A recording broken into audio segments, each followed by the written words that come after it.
Hi అండి. ఇది అమ్మ చేతి వంట అని నేను కుకింగ్ ఛానల్ ఒకటి సెకండ్ ఛానల్గా క్రియేట్ చేశానండి. ఇందులో ఓన్లీ కుకింగ్ వీడియోసే పెడతానండి. ఇగోండి ప్రాన్సు, కొరమీను, బంగారు పప్పు చేప నేను మసాలా కర్రీలు చేస్తున్నానండి. చూడండి, మొన్నను పులుసు కూర కూడా చూపించాను కదా, అలాగే ఇవి మసాలా కర్రీలు అండి. ఈరోజు పులుసు కూర కూడా కొంచెం చేశాను, కానీ ఇప్పుడైతే ఇంపార్టెంట్గా మసాలా కర్రీలు మీకు వీడియో రూపంలో షేర్ చేస్తున్నాను. చూడండి, ఇదిగోండి ప్రాన్స్ ముందు ఆయిల్లో పసుపు సాల్ట్ వేసి వేయించి, ఆ తర్వాత ఆనియన్ ముక్కలు వేసి అల్లం వెల్లుల్లి పేస్ట్ వేసి ఉప్పు పసుపు కారం అన్నీ వేసి వేయించుకున్నాక ఈ ప్రాన్స్ వేసి వాటర్ వేసి నేను ఉడికిస్తానండి. అలాగే మసాలా చేపలు కూడా నేను కొరమీను కూడా ముందు ఆయిల్ పసుపు వేసి వేయించి ముక్కలు పక్కన పెట్టుకున్నాను.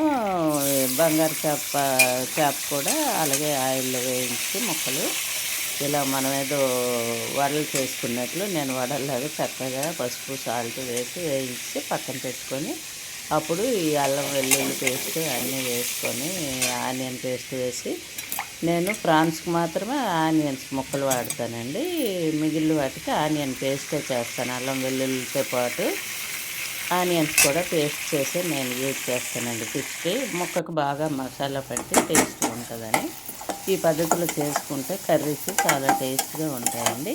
ఇవన్నీ కొరమీను చేపకి కొరమీను వేపిసి పక్కన పెట్టాను కదా ముక్కలు, దానికి అల్లం వెల్లుల్లి పేస్టు ఆనియన్ పేస్టు వేసాను. పచ్చిమిర్చిలు కూడా వేసుకున్నానండి, ఒక 3 అలా వేసుకొని బాగా వేగాక అప్పుడు మనం కొరమీను వేసి కొద్దిగా వాటర్ వేసేస్తే 2-3 ఉడుకులకే చక్కగా ఉప్పు కారం పట్టేస్తుందండి. చాలా టేస్ట్గా ఉంటుంది కర్రీ. అందుకని నేను ఎప్పుడు ఈ పద్ధతిలో చేస్తాను. పచ్చి ముక్కలు అయితే నేను వేసానండి. చాలామంది పులుసు మరిగాక పచ్చి ముక్కలే వేస్తారు కదా, అలా నాకు ఇష్టం ఉండదు.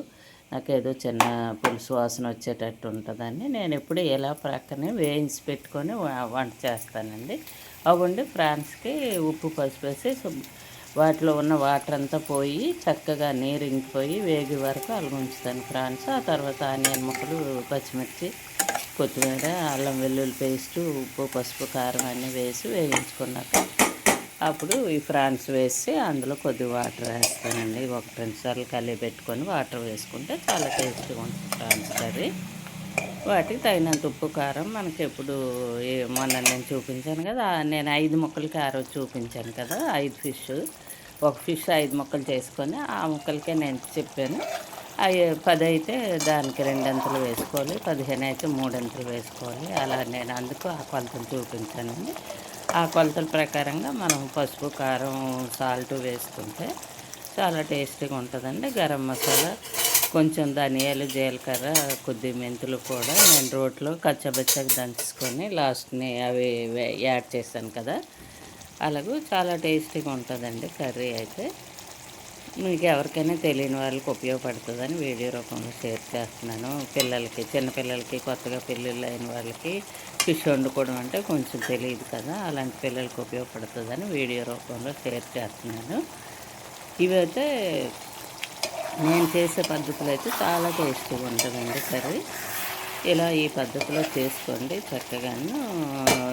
మనం ఎన్ని ముక్కలు వేసుకుంటాం ఆ ముక్కలకు తగినట్టు సాల్ట్ కారం యాడ్ చేసుకోవాలి. లాస్ట్ని దింపే ముందు కొత్తిమీర కూడా జల్లుకోవాలి.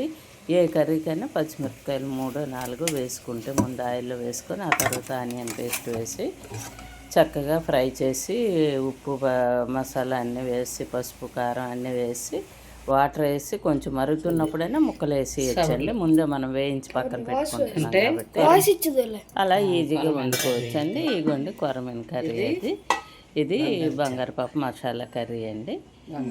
నేను పిల్లలు తినే పిల్లలకి మాకు కొరమీను పెద్దవాళ్ళు కూడా కొందరు తినరు, అందుకని అలా బంగారు చేప కూడా వండాను. ఎవరికి ఇష్టమైంది వాళ్ళకి. సండే వస్తే నేను అలాగే చేస్తానండి కర్రీస్. వారానికి ఒక్క రోజే కదా, ఎక్కువగా దగ్గర అయితే తినవాలండి. ఎవరికి అనివి పెద్దగా ఇష్టం ఉండదు, అందుకని వీక్లీ వన్స్ అయితే ఇలాగూ ఎవరికి నచ్చింది వాళ్ళకి చేస్తుంటానండి. ఇలా ఆదివారం వస్తే ఏదో స్పెషల్ ఉంటే అదొక హ్యాపీగా అనిపిస్తుంది కదా ఇంట్లో. అందుకని సండేయే కదా చక్కగా తృప్తిగా అందరం కలిసి కూర్చొని మాట్లాడుకుంటూ తినేది. అందుకే ఎవరికి నచ్చిన ఐటెం వాళ్ళకి నేను చేసి పెడుతుంటానండి సండే వస్తే. ఈ ఈ స ఇగోండి చూసారా, ఇది బంగాళపప్పు మసాలా కర్రీ అండి. చారు, సాంబారు, ఎన్వీలు తిన్న వాళ్ళకి, ఫిష్ తిన్న వాళ్ళకి ఫ్రాన్స్ వండానండి. మనవడు, మనవరాళ్ళు వీళ్ళు ఫిష్ తినరు. అందుకని ఫ్రాన్స్ పిల్లల కోసం. అలాగూ ఎవరికి నచ్చింది వాళ్ళు తింటారంటే 2, 3 రకాలుగా నేనెప్పుడు చేస్తుంటానండి సండే వస్తే. అలా చేసుకొని అందరమును పాప వాళ్ళొచ్చారు. సరదాగా మాట్లాడుకుంటూ భోజనాలు చేసాము. సండే అంటే అదే కదండీ! మీ సండే స్పెషల్ ఏంటో తెలియచేయండి. మా సండే అయితే ఇలా జరిగింది. హ్యాపీగా చక్కగా ఒక 3 రకాల వంటలు చేశాను. వీటి తాలూకు బుర్రలు, తోకలు కూడా పులుసు పెట్టి వండాను. పులుసు ఇష్టపడినోళ్ళు పులుసు వేసుకుంటారు, లేదంటే చారు వేసుకుంటారని. ఇగోండి ఇది పులుసు కూర అండి. చక్కగా అన్నీ చాలా టేస్ట్‌గా కుదిరాయండి. టేస్ట్ చూసి కూడా మీకు చెప్తున్నాను నేను. ఆహ్, గా అందుకు చాలా బాగున్నాయి. ఇలాగ ఈ పద్ధతిలో వంటలు నేర్చుకోండి. ఇదే అమ్మ చేతి వంట ఛానల్ అండి. కొత్తగా క్రియేట్ చేశాము. తప్పనిసరిగా ఇది కూడా సబ్స్క్రైబ్ చేసుకోండి. మీకు ఎవరికైనా తెలియని వాళ్ళకి అందరికి తెలిసి ఉంటుంది.